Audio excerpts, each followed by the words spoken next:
A few names to begin with. Someone who is going to come up a lot in the speech is Esther Perel. Esther Perel, so I'll be mentioning her.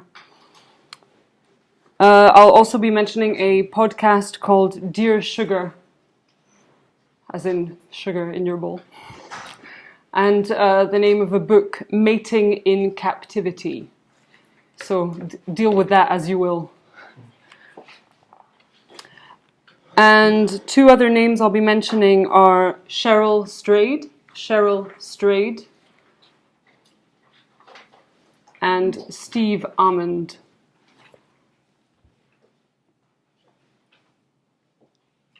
Is that okay? Any questions? No? Great. Okay, then I'm going to get started. A very good evening to you all. It's great to be here. I'm very pleased to be opening this return to IBPG with my super duper speech on sex and infidelity, which I believe is a topic of almost universal interest. This speech came about after I listened to a podcast called Dear Sugar. Some of you may have heard of it. It's an American podcast hosted by Cheryl Strayed and Steve Almond. And in this particular episode, they interviewed a sex therapist and writer called Esther Perel. Now, Esther is Belgian, but she's based in New York and she writes and publishes in English, so the interview was conducted in English. Now, in her work, Esther examines all different kinds of things that are related to intimacy, sex, love, relationships. But this particular episode and the interview focused on infidelity. So that's mainly what I'll be focusing on today.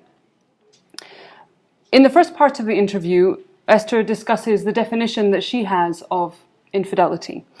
And her first comment is that infidelity has a definition which is constantly expanding. For example, is infidelity just when you have a physical love affair with someone? Or is it keeping dating apps on your phone when you're in a relationship? Is it watching porn? Is it going to a sex worker? There's lots of different ways that infidelity can happen. And so in order to avoid that, what she does is go into three main elements. She says that these three elements that define an affair are, first of all, the secrecy of it. It's the secrecy of an affair that leads to the lies, the deception.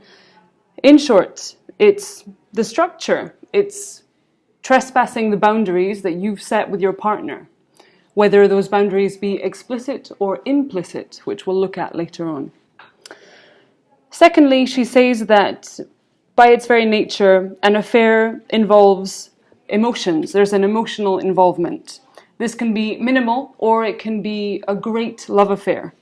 And she also says that a lot of the time, people pay for sex to absolve themselves of that emotional commitment. But really, the emotional involvement is still there. And the third and last element, which defines infidelity, an affair, is the sexualization of the other person. Even if nothing ever happens with the person, you still think of them in an erotic way. And what that means is that a kiss you have never given has as much power as hours and hours of lovemaking. I can see Elisa nodding. She obviously agrees. Esther's main point with this is that the erotic doesn't just happen between our legs. It also happens in the sanctuary of our inner erotic mind. Now, when there's an affair, that inherently involves betrayal. And the way people experience betrayal, being betrayed by their partner, can vary. Sometimes their feeling of betrayal is not commensurate with the behavior.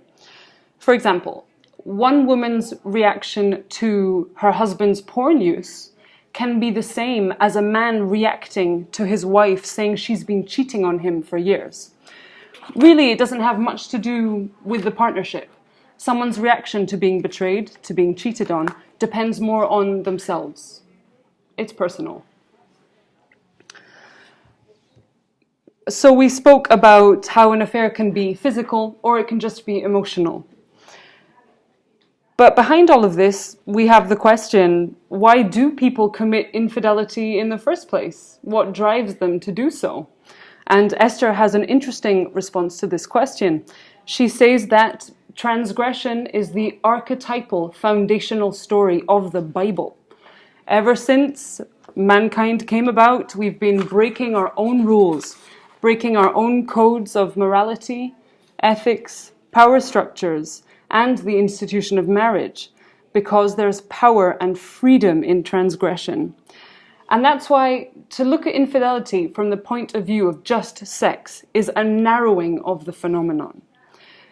In history, the institution of marriage was a power structure in society, and so upholding it was a way of upholding order. But as I said, humans have always made rules and then broken them. It's essential to the human spirit. So this is one of the factors that explains why people cheat. Something else interesting, she says, is that people who cheat are usually monogamous in their beliefs. If they weren't monogamous, they would be in a different kind of relationship. They would be in an open relationship, something consensual with their partner. And so many times these people are experiencing a conflict in values, a conflict between their values and their behavior. On the one hand, they feel terribly guilty and ashamed because they're betraying their partner. But on the other hand, they feel great because they're having the affair to do something for themselves. That's why infidelity can't really be broken down into an either-or situation. It's not, if you loved your husband, you wouldn't cheat on him. There are many other forces at play. It's about going to a place where you're not the wife, the mother, the breadwinner, the caretaker. In an affair, many people experience the freedom to live out a part of themselves that they can't live out in their daily lives. And this often leads to a crisis of identity on both sides. In fact, when an affair is discovered, this is usually the first time that many couples talk about love, sex, monogamy, marriage. Most couples never negotiate or even just converse about all of these things until the affair has happened, until the crisis has happened. So really, this transgression is a gateway to talk about sex and love.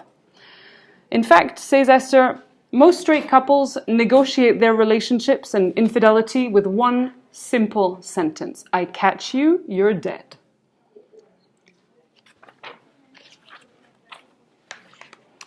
But there's something else at work, and we can't ignore it, because of course all of this is happening in a broader context, in our cultural context.